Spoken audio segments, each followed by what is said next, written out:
What is up, guys? Any tier guild forever gonna be doing a brief little review for Kamen Rider Revice episode 36. So I'm not gonna lie to you, the highlight of this episode definitely was Hana becoming a Kamen Rider. Kamen Rider Aguilera is so damn dope. Yo, when she henshin for the first time, yo, she destroyed Bale. I get it. The reason why she had the edge on Bale is because he didn't have any knowledge on her Vice stamp. So it was hard for him to really counter her in a sense. But yo, I'm not gonna lie to you, even with that, she just wrecked him. She wrecked him. He stood no chance. Absolutely no chance. And I loved it. Yo, the way how she was, and I noticed something. I'm not sure if it's just for visualization, but when she henshin, didn't you notice like some kind of purplish aura? It almost seemed like maybe because she was once a servant of Gifu, maybe when she used that Vice stamp, because remember what Kirizaki's father said, that Vice stamp is now compatible with the Weekend Driver. So whatchamacallit, I'm starting to think the reason why she was able to beat down Bale so bad, because it's one thing to, like, you know, him not having information on that Vice stamp, to her just completely murdering his ass. Like, with that, I mean, it's the latest driver, so it's gotta shine, right? But for me, it's kind of this.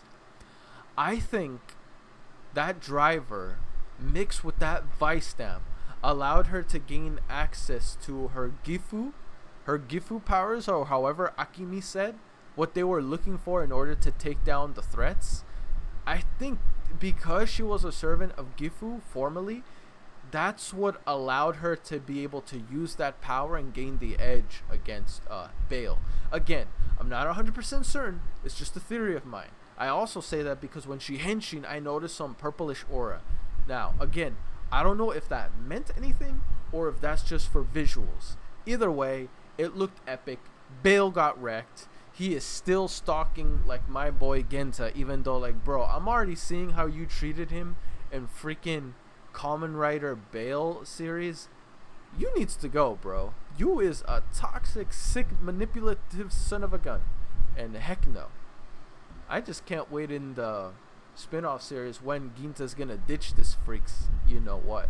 So yeah, but before I continue more into the review, if you can't tell, I'm already hype. I have to talk about it right away because that episode was so good. Yo, Hana finally got her moment to shine. I mean, Hana, well, I don't want to say that. I feel like Hana's character has been amazing and has been very well developed from beginning to end. Probably one of the most amazingly developed characters in the series. I'd say she even rivals characters like Ikki, Daiji, Sakura. Well, Sakura is kind of here and there. I feel like Sakura's character has always been consistent all the way through, but Aguilera, arguably had the best character development in the whole series. Again, if some of you guys think differently, let me know your thoughts on that. But yeah, before I continue further, make sure to hit that like button, subscribe if you haven't already, comment, and watch this video all the way through from beginning to end, because again, we want to hit that YouTube algorithm. The watch time on the channel is still not looking so promising, so guys, watch the video as much as you're able to. But if you really don't want to do that, then at least hit that like button. It's free, it doesn't cost you a thing. I'd very much appreciate it, and it helps out the channel. So either watch the video all the way through or like the video. If you can do one of these two things, you're doing me a huge solid. So please do one of those things before exiting out of this video, okay? Do that. Appreciate you. But anyway, with going further into the reaction itself, it seems like Ikki found the clue in order to being able to. Now, I'm not sure if what Akemi said, like, you need to use Gifu's power in order to, you know, have a chance against them.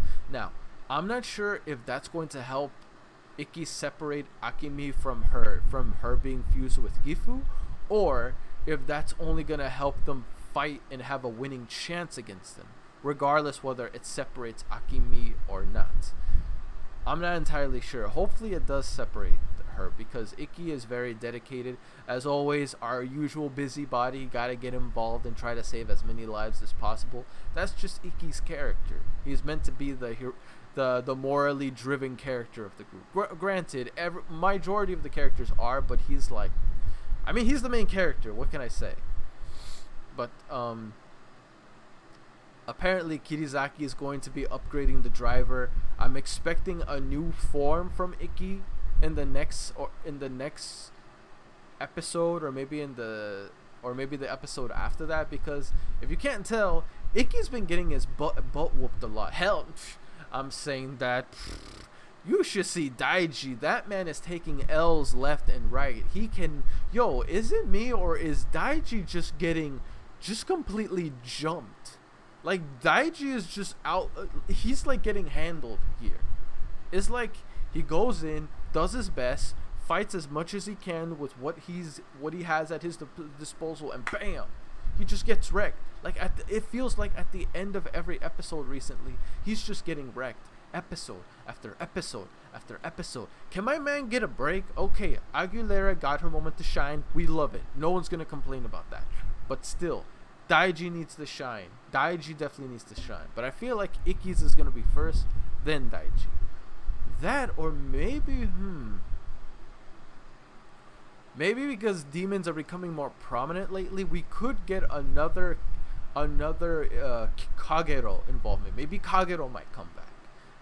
Maybe it might end up being Kagero that comes back, helps out Daiji, something similar to Thunder Gale, like the Henshin form of Ikki and Vice, the Thunder Gale one, where it's not two of them separated, but this time two of them united.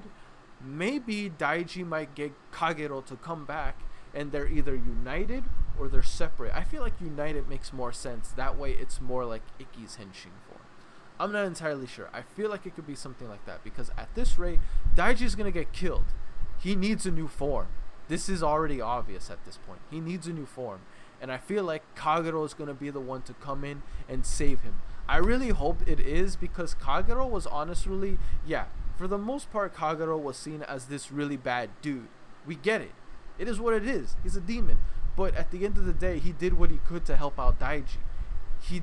His methods were kind of unorthodox and morbid, but at the end of the day, his heart was in the right place. He only ever thought of Daiji.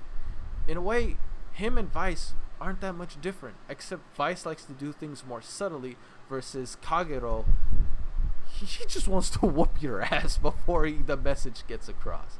That's just what it feels like to me. But what do you guys think? Do you feel like Kagero could make another appearance to save Daiji? I feel like that's the likely scenario, and honestly, low-key, I want that to happen. I feel like that'd be really, really good. But I feel like it could end up being Ikki's form that comes first, even though, in my opinion, Daiji needs it as soon as possible. Otherwise, at this rate, Daiji's gonna get killed, and I'm not for that, okay? Daiji is in like my top 3 favorite characters of the series. Like, I'm not gonna lie to you, Aguilera might have moved up to top 3 too after this set. I mean, Aguilera has always been a good character. I think I've always loved her character. She's never, I mean, she has gotten a few points where she's got my nerves, you know what I'm saying? But that was back then when she was still being Gifu's servant. But as of lately, even before she joined Weekend, I was actually very much enjoying her character.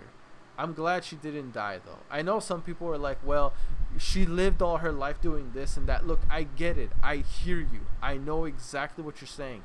She's lived her life doing nothing but worshiping Gifu, so it's hard for her to really have a life outside of that. But hey, anything is better than committing suicide. Suicide is never the answer. Okay? This is just how I personally feel. Killing yourself will not solve anything. The only thing it'll do is it'll rob you of many fulfilling opportunities you could have. Suicide is just an escape, while living a life is you atoning and making it better despite all your flaws. You know what I'm saying? I'm glad she took that route. She did not take the easy route and decided to just off herself. She decided to fight, atone for her sin as a Kamen Rider. And you know what? I'm proud of her. I'm actually very proud of her. She's come a long way, and she's probably easily one again. Daiji will, I mean, Ikki will always be number one. I feel like my top 3 favorite characters are probably, number 1 has to be Ikki, number 2 has to be, I feel like number 2 has to be Daichi, and number 3 has to be Hana. Those are my top 3 favorite characters. I love Sakura, but she's cool, but she's not my favorite. Tamaki is Tamaki, okay? Hikaru, I never really. Look, I've only really cared when I saw him henshin, but outside of that, I never really cared for his character. I thought he was alright. But Ikki, Daiji, Hana, easily best characters. Easily. Don't even debate that with me. But anyway, guys, that's it for this one. Hopefully you enjoyed it. Oh yeah, and hashtag for the end of the video. Hashtag at the end of the video. Hashtag comment in the comment section. Hashtag Kamen Rider Agurera. Sorry if I butchered that name, but you know what I'm talking about. Comment that in the comment section down below if you watched this video from beginning to end, because bro, Hana did her thing and it was epic. Anyway guys, that's it for me. Peace. I'm out.